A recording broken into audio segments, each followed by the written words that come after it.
Content warning. This episode contains real-life experiences of youth talking about mental health challenges such as eating disorders, suicide, racism trauma, and sexual violence, which might be disturbing to listeners. I'm Mila Kashiwabara. I was 10 years old when I wrote an essay about my experiences with mental wellness during the pandemic. It was chosen to be included in Speaking Our Truths, the ISM Youth Files. Top health organizations like the Centers for Disease Control and the World Health Organization define mental health this way. Mental health includes our emotional, psychological, and social well-being. It affects how we think, feel, and act, and helps determine how we can handle stress, relate to others, and how we make choices. I have had my own journey with mental health during the pandemic. I was 9 years old when it started.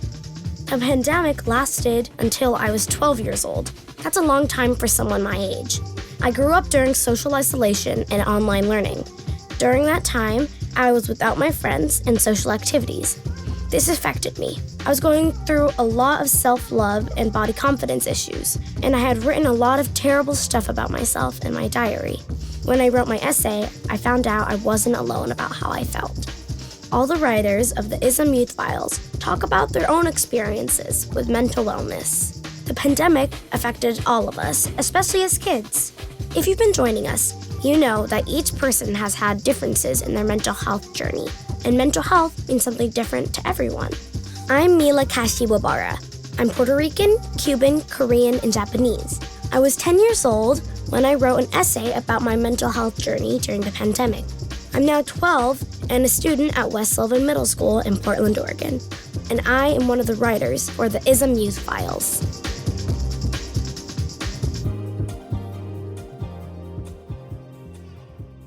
Episode 5, A Mental Health Journey. Here are the writers you're going to hear from. My name is Freya Kong-Sticka. I go to Sunset High School, and I'm from Oregon. I'm Genevieve Vasquez Arce, and I live in Sugar Land, Texas. I'm Ella Selko, and we are in Portland, Oregon. I'm Kara Chin, and I currently attend Lake Ridge High School. I live in Lake Oswego, Oregon. I'm Danica Leung, and I'm located in Portland, Oregon. I'm Jerenia, and I'm located in Mystic, Connecticut. I'm DeAndre Avant. I'm from Boston, Massachusetts. I'm Eric Nielsen. I'm from Livonia, Michigan. Hi, I'm Kaitlyn O'Neill, and I go to Oregon Episcopal School, and I live in Tigard, Oregon.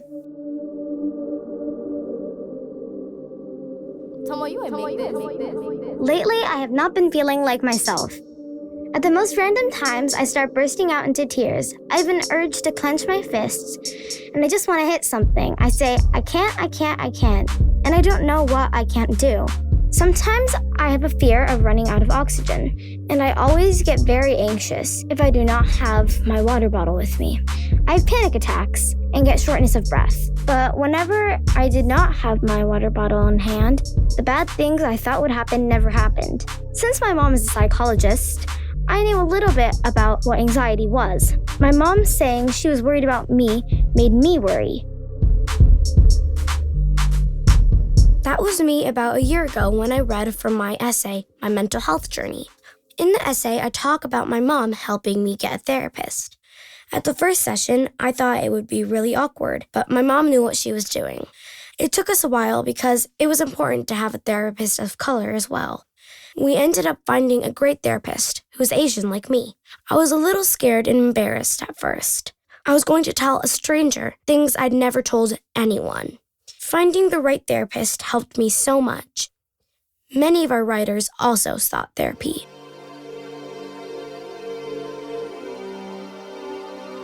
Our thoughts and emotions are not who we are, simply what paves who we are. Who are we?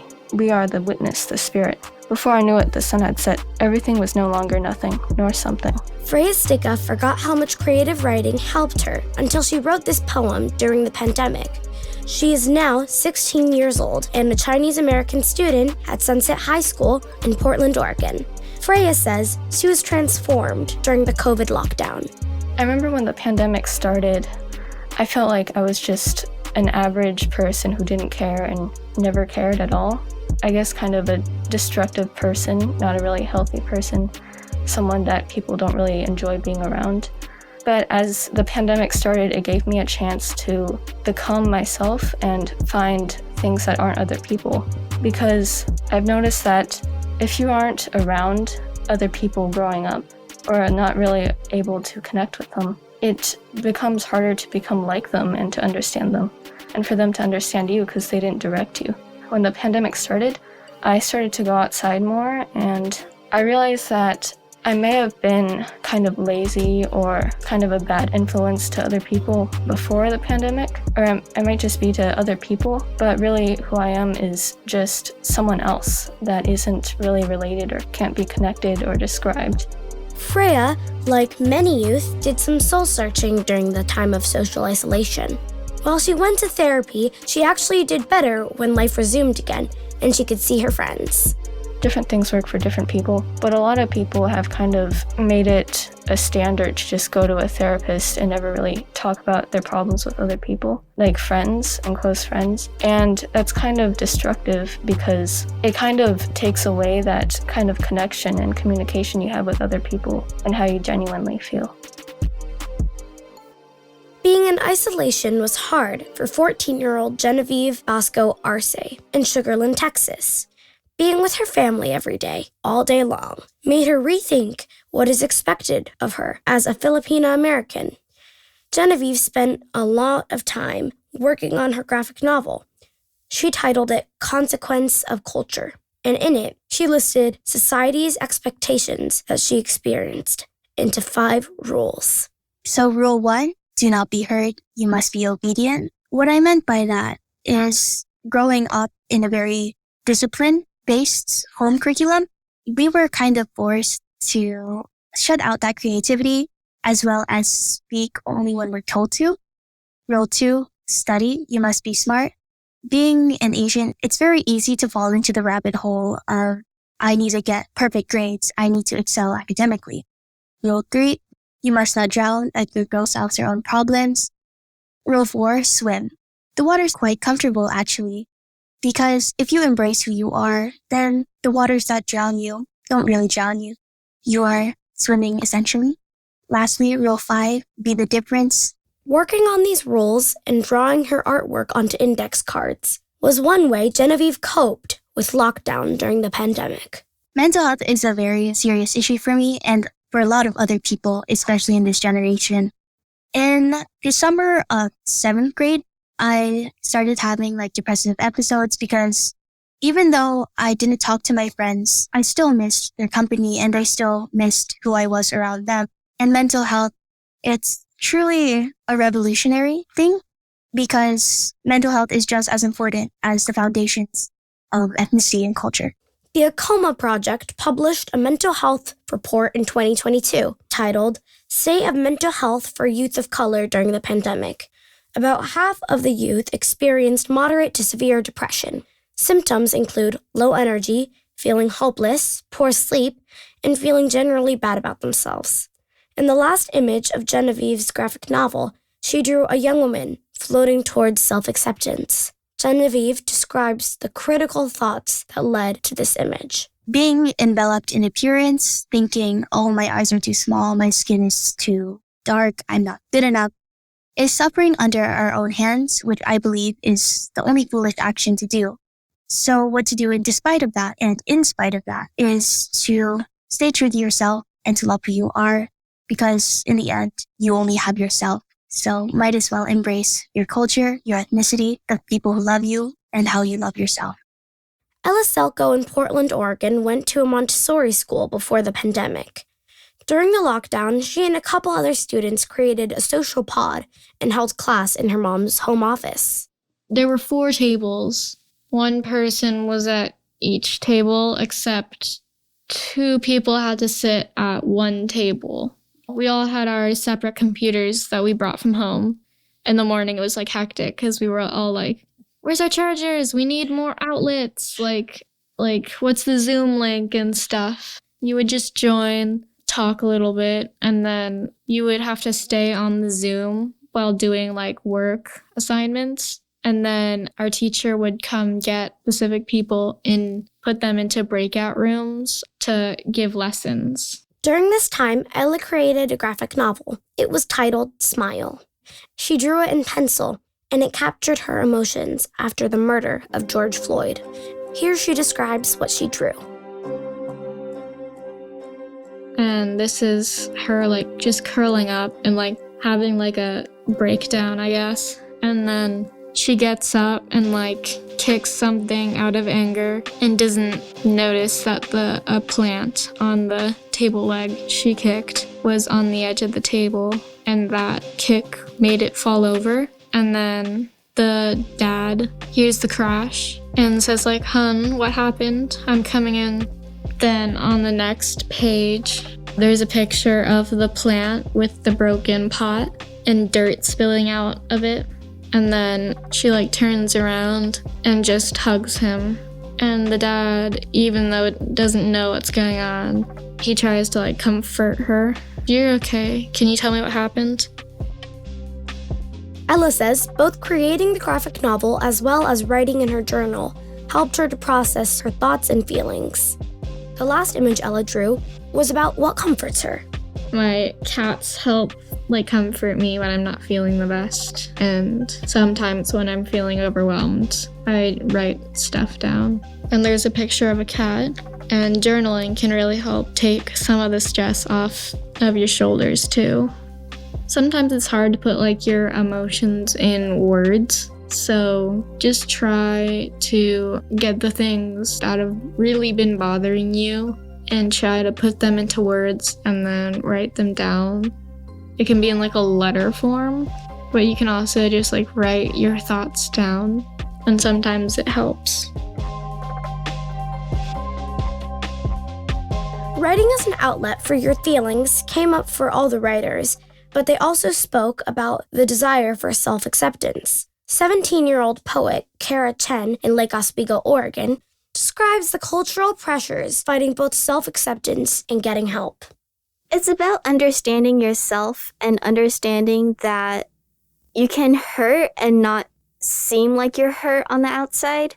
And it's also about acceptance and empathy, because especially I know in Asian culture, it's seen as a weakness. If you can't see the blood, you're not hurting.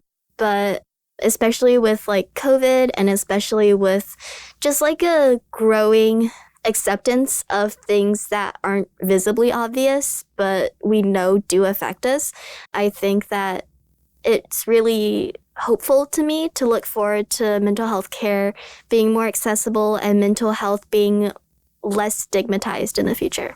There's a lot of stigma toward mental health. That's one of the barriers written about in the Acoma Project report. 18% of youth in the report said they would think less of someone who sought mental health treatment.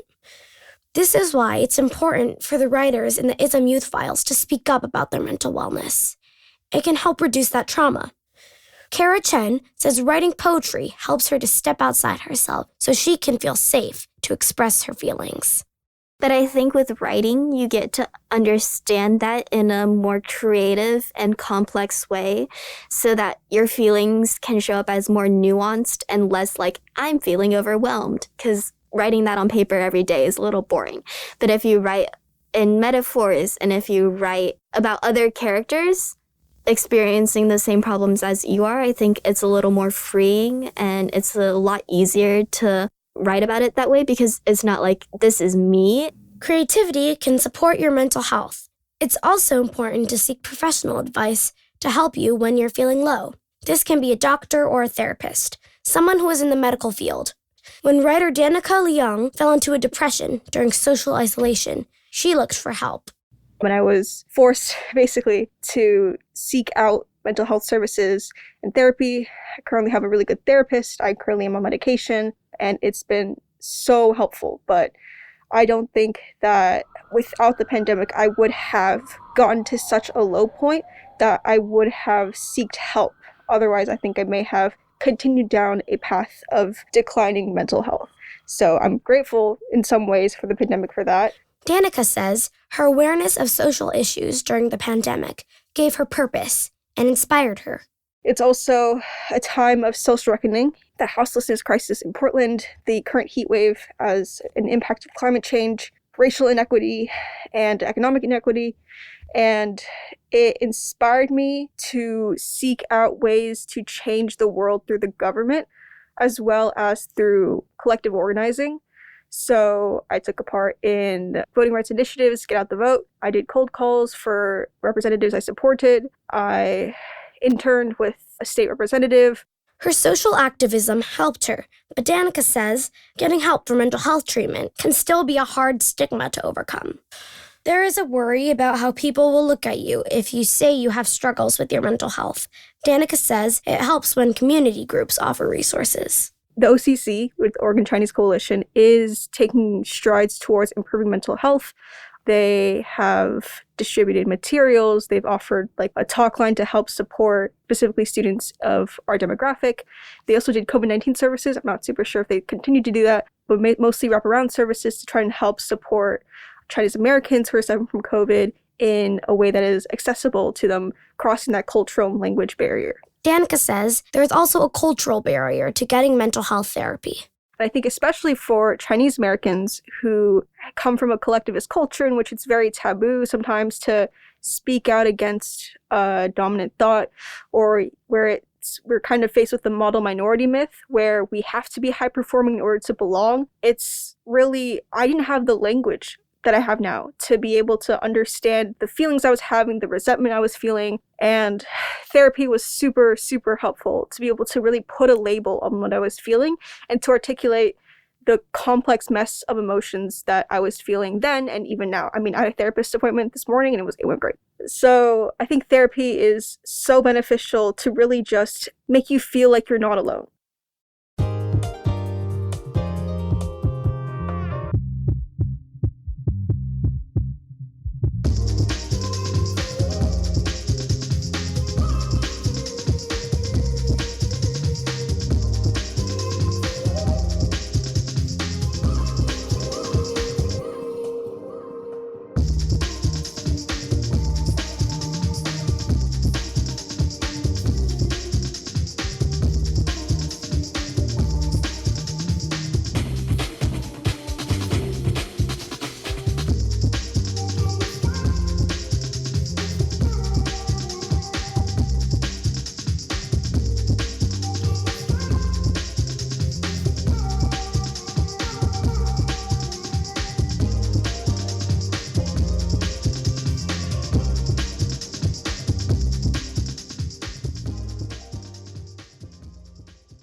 I'm Mila Kashiwabara. NAMI, the National Alliance of Mental Illness, says approximately 50% of youth do not receive help for mental health disorders due to stigma. One way to overcome stigma is to tell other people they are not alone, and there is no shame. One of our writers, Jernia, is a multiracial 17-year-old in Mystic, Connecticut. Jernia says she has never saw a therapist, but it does make her feel better to talk over problems with her friends. I have talked about it here and there with my peers, some of which have actually reported similar effects, or at least not wanting to remember the past, but I haven't been diagnosed with any trauma response or anything. Expression is one of the most divine parts of life. When I say divine, I'm not talking in any biblical sense or religious sense. I'm talking in expression comes from your core being, and in that process, you find yourself at your core being. It takes a process. It takes a long time to maybe even begin to start and to feel comfortable with that expression. But it is honestly, when I started expressing myself, I was not able to go back. It's like breathing air and drinking water. Even more for mental health and moving through trauma. It creates a community in some senses. When you start actually speaking your truth and what's inside you and what is really going on in your head, no matter how ugly, quote unquote, it may be, it actually releases the fear and that it releases that ugliness, that perspective. Honestly, I think it's just really one of the pathways to healing. Another pathway is reaching out to family. Writer DeAndre Avant in Boston, Massachusetts, spoke highly of his grandmother, Jacqueline, from his paternal side of the family. She has always taught me to focus more on my faith. And she's the one that got me into being more in touch with my religious background of being a Christian and a Catholic, even though my mom's Catholic and my dad is Christian. But I was always taught to rely on my faith and know that my faith is greater than people make it seem, that everyone has a support system and that we can all tap into a sense of faith, but it depends on like how strong of a support system someone can have. It's not the complete system, but it's a system that works for me. Having a support system outside of professional help can uplift your mood. Taking care of yourself is important too. Journaling and creative writing, going for walks, or other exercise. These are important. Also important is having time each day to spend for yourself. Eric Nielsen in Livonia, Michigan, was 17 years old when he wrote his poem during social isolation. It's called Lost. My life could be delightful, I suppose. Be brightened by its poems and its prose. Be happy till my days come to a close, and be content with everything that I chose. On what could have been, I'd rather not dwell, instead escaping from my lonely cell. No silence now, for others hear me yell. I've overcome the past, doubts I dispel. Whenever I've written something down, whether it's been something that's bothered me, something I've been thinking about, or maybe just something I've just wanted to write down for fun and sort of just vent my feelings about, whether it's poetry, just regular like journaling sort of thing, whether it's like writing a story or just like even just a bullet point list. It's helped me to think about it just way more clearly than I would have otherwise. Expressive writing, such as journaling and writing poetry, as well as other creative activities, have been shown to improve mental health. They can be a gateway to processing negative experiences. Eric Nielsen says creativity helped him. I would say mental health is like how we view ourselves, how we view the people around us, our general outlook on life, I'd say. It's something that's controlled by you, but also not controlled by you, if you get what I'm saying, because there are so many external factors that can affect it. Ultimately, though, you're the one that decides like which of those factors take control. All of our writers say that having more awareness and support of mental health can allow them to focus on other things in life. They can look towards the future to figure out what they want to do and how what they have gone through can help others. Here's what Kara Chen says about the future. There's a Persian lyric poet named Hafiz, and he has this line in one of his poems, like, all the ingredients to joy are there within your soul, or something like that. I don't think I have the exact quote, but just like everything that you need to make joy is within you. And so if you want to be an optimist, if you want to look forward to living and to the rest of your life, like, just choose joy. Looking at the past is also important. When we are inside of our struggles, it is hard to see the light at the end of the tunnel. But looking back, sometimes we can see how we became stronger and take something helpful with us as we move forward. Writer Kaitlyn O'Neill, a 17-year-old Vietnamese-American student in Portland, Oregon, looks at the pandemic as a defining milestone for her generation. I think it would mark our resilience. I think as a bunch of young people in the world right now, it was something that even other generations were not expecting at all. And I think our ability to rebuild after this really shows what we're capable of and how we can use our resources at hand to bring back kind of what the world was used to beforehand. I think it really put into perspective how quickly things can change, especially since, we're all, at least for my generation, like teenagers, young adults, like adolescent, since we were kind of just getting used to how life was going. For such a big shift and a big change to occur, it will be something we look back on. And whether there's another pandemic or just some sort of like event that needs to be overcome, it would be a good way to kind of recalibrate and say, we've done this before, we're capable of overcoming it and moving forward. Kaitlyn's poem, Take It for Granted, speaks of rebirth and hope for the future. think about what we've lost and endured, but lost isn't simply something misplaced. Rather, the experience is never to be had, the forgotten joy of others and the people we can never get back. And endured can never hold the weight of how we survived on LED-lit screens, mental health so fractured that a broken vase seems more put together, and periods of isolation spanning what seemed like eras without beginning or end. As time went on, pieces of my life began to chip away, like how a sandcastle breaks down upon the shore. Waves take their course and wither away each pile of sand, trying so hard to stay together despite the harsh wind and crashing waves. The tower, once tall, dwindles down to nothing more than an abandoned pile. But despite cracks, crevices, uneven arches, and slanted walls, we still rebuild. Our once uneven arches become sturdy and solid. Our slanted walls become adorned with beauty and hope. Our days spent inside become days spent with friends. Our anxiety-ridden worry eased by safety nets of people we love. Our self-isolation welcomes the physical contact of others with open arms. What was once a majestic palace, fallen, only to be reconstructed again.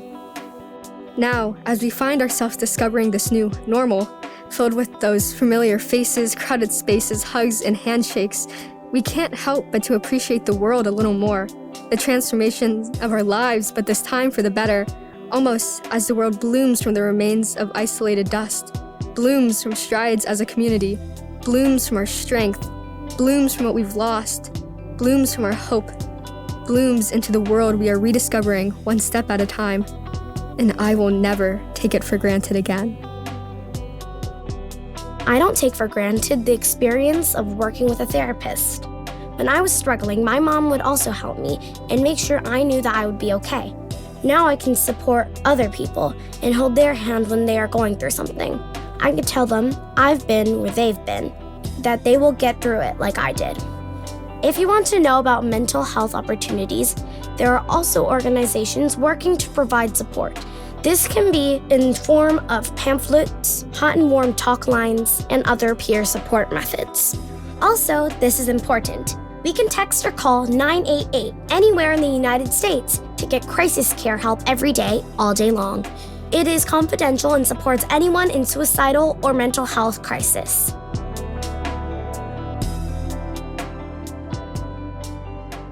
For more info about this project and the book, Speaking Our Truths, or to download a free mental health toolkit, visit mediarights.org.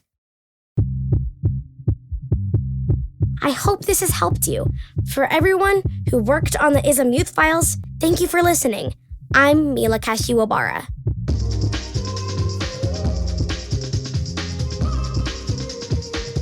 The ISM Youth Files project receives support from Ronnie LaCroute, the Regional Arts and Culture Council, the James F. and Marion L. Miller Foundation, the Oregon Arts Commission, the Collins Foundation, Oregon Humanities, Oregon Community Foundation, Western States Arts Federation, the City of Portland Arts Healing Grant, and individual donors.